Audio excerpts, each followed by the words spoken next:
Bonjour. I apologize for not talking in French, and my level of French is not enough to allow me to present in French. So I would like to first of all thank the foundation, the Gabriel Péry Foundation, for this invitation, and so I join also Guido. Thank to Professor Di Maggio for making possible this event, and also to Professor Wolikoff for reading the book and for commenting it. So, and for his generosity on doing this. So my presentation now will be mainly focused on the subsequent periods of the CCP history. And so starting with the seizure of power, 1949 until the recent decades. And as Professor Samarani has already said, the task of the writing this book and also writing this part of the book, particularly the part before 49, but also after 49, had many challenges. Of course, it's a complex history, lots of material documents, part of which are available, other are not. So of Chinese documents, we have to cross-check and use different multiple sources, Chinese and also primary, but also secondary sources in different language. And it was a complex task. These second and third parts of the book is structured in three parts. So the second is actually, as Professor Samarani said, dedicated to the Maoist era. And the third one to the post-1978 era, so what is conventionally known as the reform era up to now. And these parts are organized in two major periods, following a periodization that highlights two main key turning points: 1949, the date of the seizure of power and establishment of the People's Republic of China, and 1978 as the start, the beginning of the post-Mao era. So these are major turning points in the CCP, in our analysis, in the CCP historical trajectory. And the historical phase after 1949 is particularly complex, also because we wanted to analyze the CCP history, but after 49, it intertwined, of course, with the PRC history. And this also had some, let's say, challenges for us to make, to define and to analyze, to look at China from, the perspective of the CCP, at a moment after 49 in which Parti is in a leadership role within the new power system, and also a key political actor driving significant changes in the country's economic, social, and cultural life. Overall, the history of the CCP since 1949 is a complex one, and not always so linear, not so linear as the official narrative in China tends instead to portray. Also recently, especially recently, it is a story marked by successes, first and foremost, having led China from, as we know, underdevelopment towards a level of modernization, economic prosperity, and international influence that would have been unthinkable only 45 years ago, but also a story of setbacks, failures, and crises from which the CCP has managed to emerge, to survive as a ruling party, showing as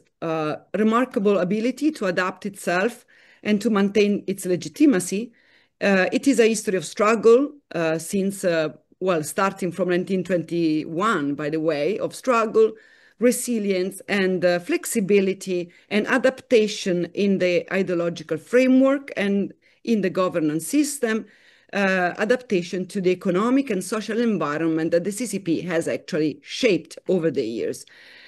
In spite of the many continuities, of course, that there are between the pre-1949 and the post-1949 years, in terms of revolutionary practices. The year 1949, in our analysis, is a turning point politically, as it marked the historical shift from the CCP, from being a party engaged in armed struggle, and now to a party now leading a vastly rural and deeply backward country. With Mao Zedong having gained enormous power, his thought being recognized since 1945 as the dominant ideological force and as an important ideology and ideological principle for the CCP action. The CCP in 1949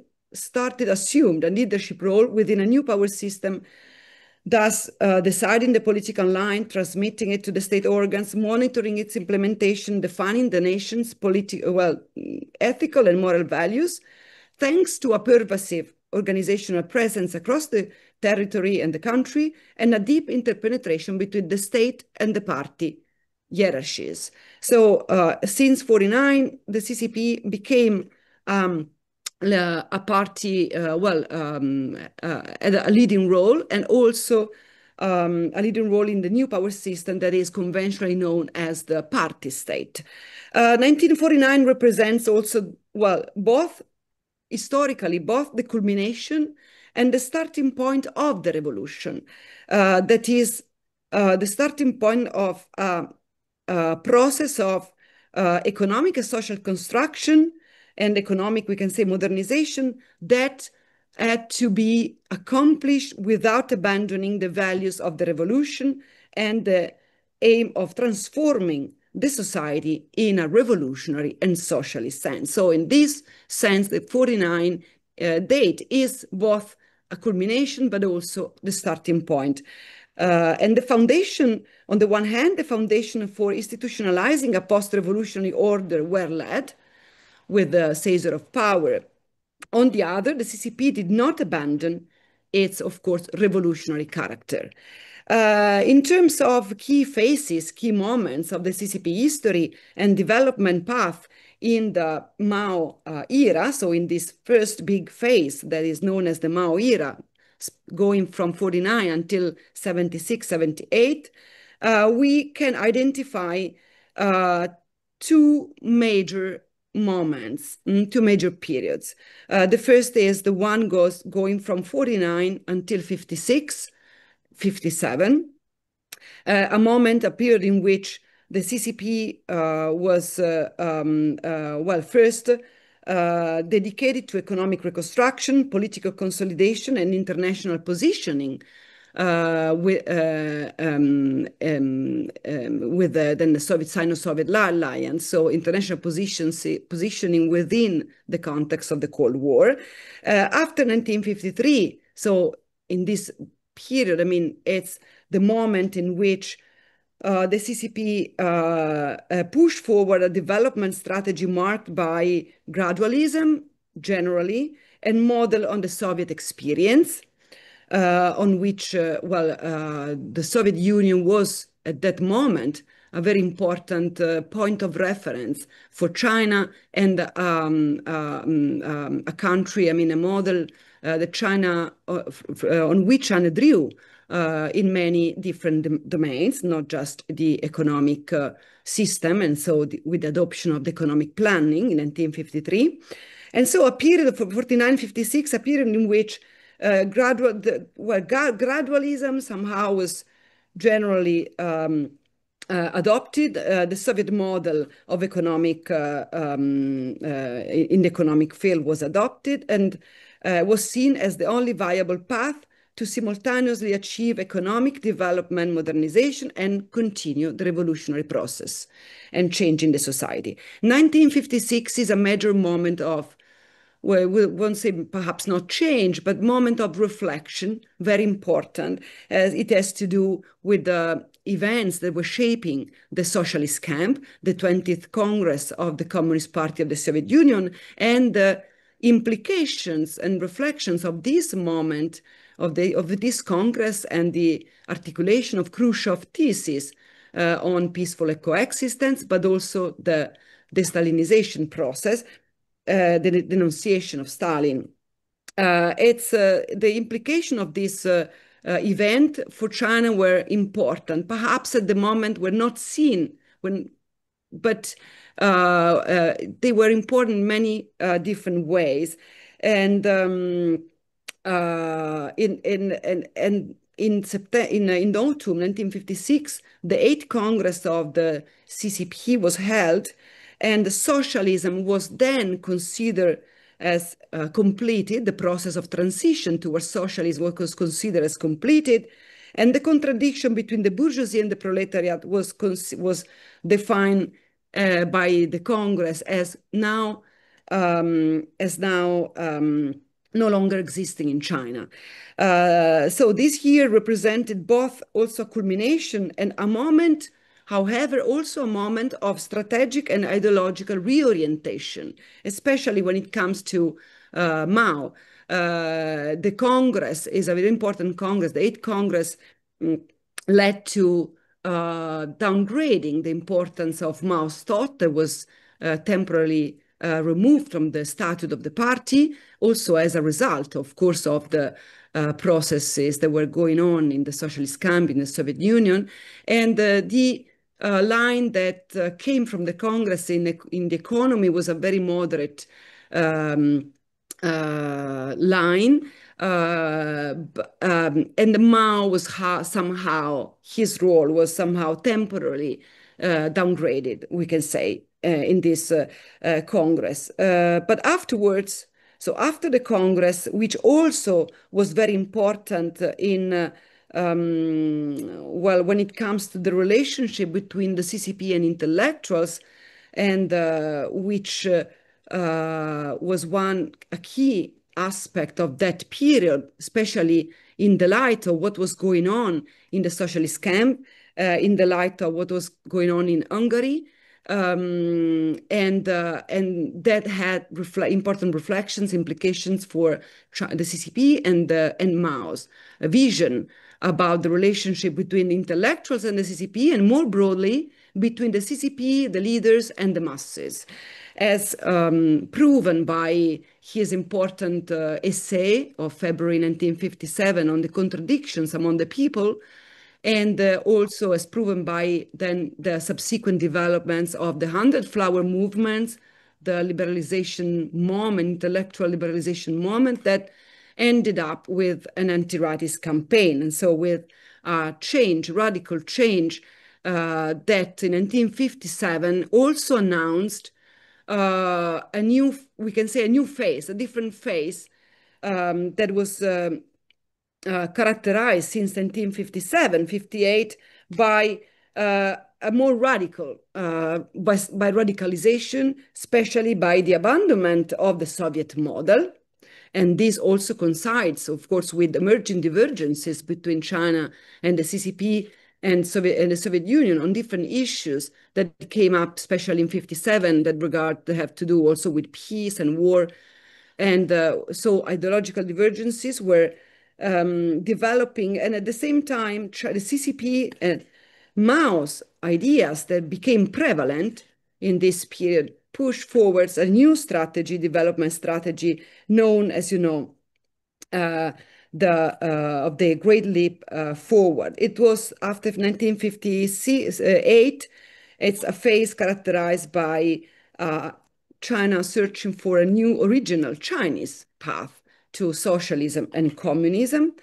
And while this period up until 76 can be, of course, divided into sub-phases that we have done in our book, but generally now I don't have time to go through these specific phases. Generally, this period is generally defined also by the tension between institutionalization and, we can say, revolution. So, and these aspects, I think, is an important aspect that emerge from the analysis of the CCP history in this period, the relationship between institutionalizations and revolution, or then what became for Mao permanent revolution, especially after 58, 59, and of course during the 60s. As a constant, this relationship is a complex one and became a constant, let's say, source of tension during the Mao years, especially, as I said before, after 1558, when the Great Leap Forward was launched, when Mao's ideas and vision of a transition, a rapid transition to communism, and his vision also of about class struggle, about the permanence, the validity, the validity of the class struggle and contradictions within a socialist society became prevalent and also intertwined with what? With renewed emphasis on the importance of the masses, on relying on the masses and their revolutionary potential. So on the importance of the power of the will of the people, of the masses in changing the objective conditions, the objective reality. And this is a very important aspect of Mao thought, and we can say Mao's thought in action in this period. And so it's a moment of renewed emphasis on class struggle, as I said, which remained relevant for Mao and which became then also a vision of the revolution, assuming a permanent or continuous character. In Mao's eyes, indeed, after the late 50s and then increasingly after 1962, it was exactly the persistence of revolutionary struggle that would prevent bureaucratization and the resurgence of reactionary tendencies within under socialism. This belief led him to reaffirm the validity of class struggle in 1962 at the 10th plenum of the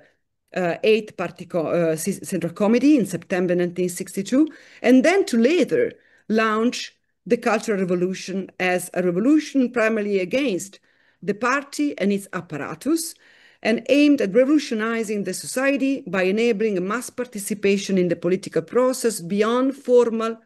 party and formal structures that eventually produced widespread anarchy and destruction. So this phase of the history of the CCP from 57, 58 until we can say the last Maoist mass campaigns, the Cultural Revolution that marked the apex and end of Mao's China, is a period of very complex, is a very complex period that in which, as I said, Mao's visions became or were able to be somehow prevalent, to dominate, and had important consequences for the trajectory of the development path of China, and ended up in at least two important failures and tragedies. The Great Famine that made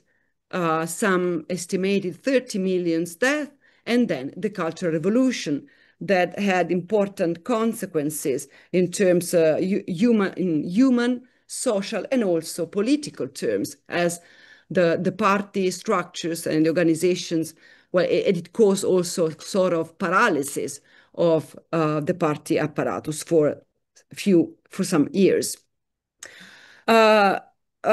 second aspect I wanted to highlight before move into the third and last periods that we have covered, the more recent, the last 45 years, is the importance also of the enduring tensions that we see in the Maoist period in the CCP practices, in the CCP organizations, between collective leadership and the role of the leader. So the question has to do with the style of leadership, a tension that somehow remain perhaps relevant to these days, despite in different ways and in a different context. This leads me to, first of all, say something about, the fact that in the first period of the PRC, the one that we have defined as the period going from 49 until 56, 56, so the 8th Congress, it's a moment generally marked by a broad consensus on the policy, on the need on how to proceed. I mean, to economic development, on the need to follow the Soviet model, etc. Since 1957, things changed started to change in the leadership style, and the facade of unity within the CCP was shattered actually in 1959 at the famous Lushan meeting. There was an important meeting which marked the removal of Peng Dehuai as Minister of Defense, as we know, and then the rise of Lin Piao, a figure who would play a key role in building the Mao cult in the subsequent years, leading up to the Cultural Revolution. Above all, this period shows the tensions between collective leadership and the role of the leader, in this case Mao, the supreme leader, and with this vision becoming prominent and dominant, and his ability, whenever necessary, to place himself above the party apparatus has significantly shown, for example, and perhaps mostly, I mean, with the Cultural Revolution, but also before the Cultural Revolution, and to bypass the formal political channels by relying on the charisma, that it was built as a result of a combination of factors like prestige, authority, and might. The Cultural Revolution, as I said before, has marked the most radical phase of the Maoist period, and a period in which the party, the Leninist party structure, became the target of attack by, revolutionary masses, Red Guards that were mobilized by Mao, the supreme leader of that party. A mass political movement that was aimed to reassert Mao's revolutionary vision and restore ideological purity in what was Mao's increased anxiety developed since the early 60s, both as a consequence of domestic developments and international developments having to do with the Soviet Union and developments. His anxiety is about the fear that China could deviate into revisionism, as in his eyes were occurring in the Soviet Union. The movement produced immense social and political turmoil, purges violence, widespread disruptions, and would be the movement that marked the end of the Maoist period, and a re-evaluation of that history after Mao's death would also allow the new leadership, the CCP, and around Deng Xiaoping in 1978, to somehow justify a reversal, a complete radical reversal of the policies and the development policies that were adopted previously. This leads me to the third and last part of the book, which is focused on the post-1978 period. That takes 1978 as a key moment of transition, of change, as a pivotal transition in the CCP focus from class struggle to economic development, and an increased attention to collective leadership and to making the political life of the CCP more institutionalized, to avoid what happened in the late, especially late Maoist period, and to make the political, and to process also economic development policies that also went hand in hand when it comes to the CCP political life with a process of institutionalization. The economic reforms introduced after 1978 altered the development strategy previously pursued under Mao. And this change, as I said before, were justified somehow through a re-evaluation of the history of the PRC, through an evaluation of the history of the People's Republic of China and Mao's legacy that culminated in 1981 in the resolution on certain questions in the history of the party, of our party, since the founding. It is an important key political document that strongly criticized the leftist excesses and radical policies of the late Maoist period, especially the Great Leap Forward, but particularly the Cultural Revolution, while avoiding discrediting entirely Mao's figure that remained and was preserved for his authority, symbolic authority, and his thought also was considered and still considered as the wisdom, collective wisdom of the party. So, what with the economic reforms, what was also what began was also a process of partial Demaoization that allows and also justified the changes in the development path in this period. The economic reforms led to profound transformation in China, economy, society, and also in the relationship between the state and society, and also required a reconfiguration, let's say, or a re-evaluation of the CCP ideological framework, enabling the party to justify now political choices that increasingly diverge from ideological foundation of the Maoist era. So to justify these choices was also, it was necessary to adapt ideology and ideological framework to make it possible for the system to make it possible to justify the introduction of market forces and elements of capitalism in China. With the reforms, while the reforms led to economic liberalization and opening up to the outside world, and so also inaugurated a new phase of China's international relations with increased attention towards advanced capitalist countries, and which were important for the transfers of capital and technology needed for China to develop. These reforms did not envisage significant political changes, so the leadership role of the CCP was reaffirmed as early as 1979 with the enunciation of the famous four cardinal principles that included the leadership role of the party. However, the reforms have opened up, especially in the 80s, a new phase, new debates about the role among the CCP leaders and also among intellectuals, but also leaders, about the need for political reforms. Key political figures such as Hu Yaobang and later the General Secretary until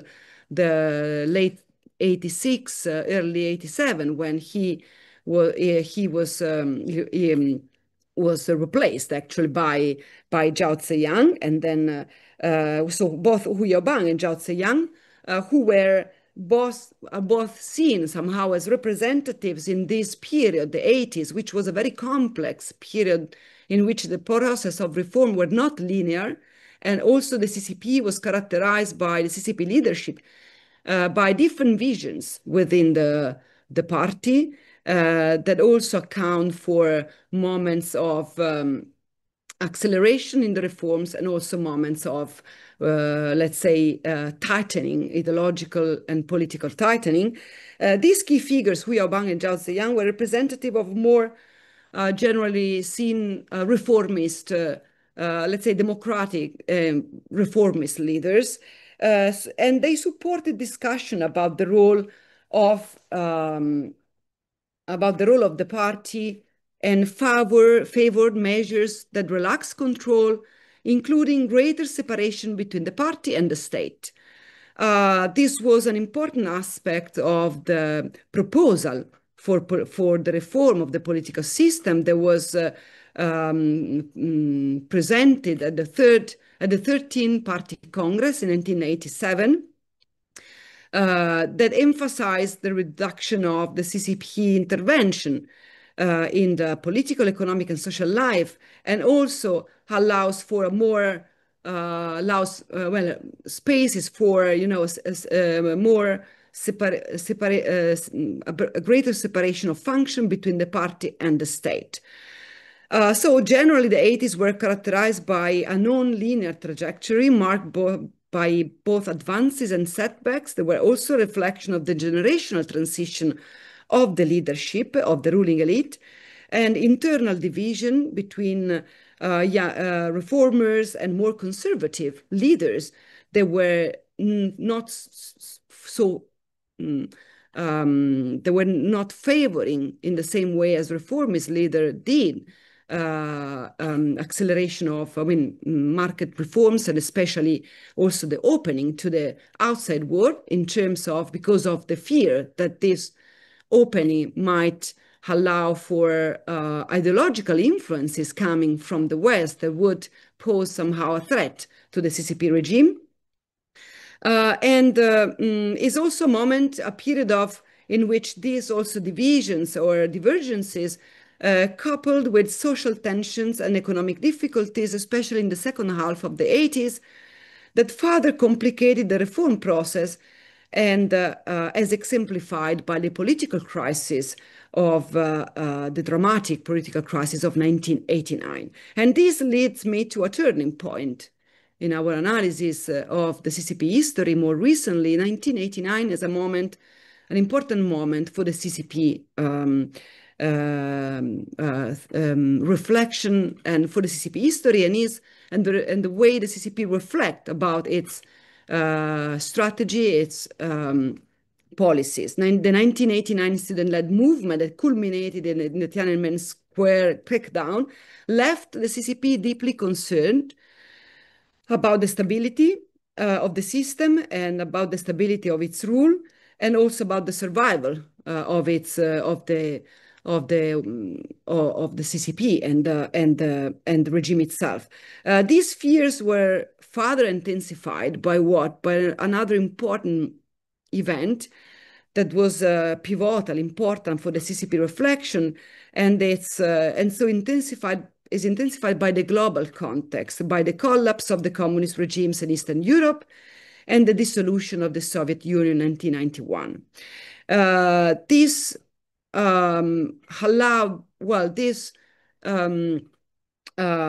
led the CCP to reflect about its strategy and its the way of regaining political legitimacy after the crisis, the dramatic crisis of 1989. And the CCP soon relaunched the economic reforms and decided to deepen that reform, so deepen economic liberalization, convinced that especially the key leader was Deng Xiaoping, who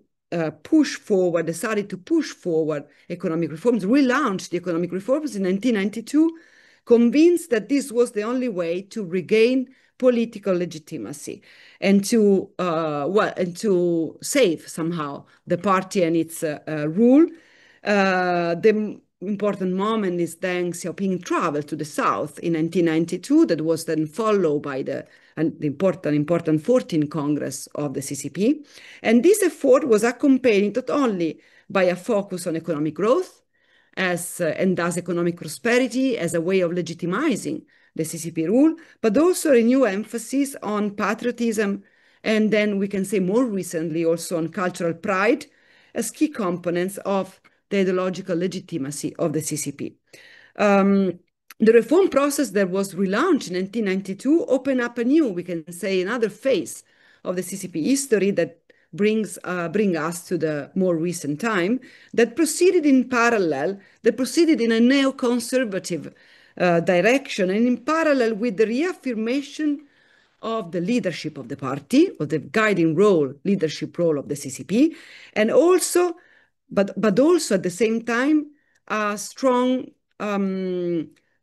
efforts, an important effort to the adaptation of the party's ideological framework and foundation, ensuring the CCP continued relevance as a political actor in a rapidly changing society, as there was China with the economic boom since the 90s. This phase was characterized by a strong also belief that ideology remained relevant and relevant, and that ideological work should not be abandoned, but rather reinforced and adapted in the light of China's social transformations. As I said before, patriotism in particular became central to official discourses closely tied to a narrative of an informal ideological discourse of national rejuvenation, which is now part of the Xi Jinping ideology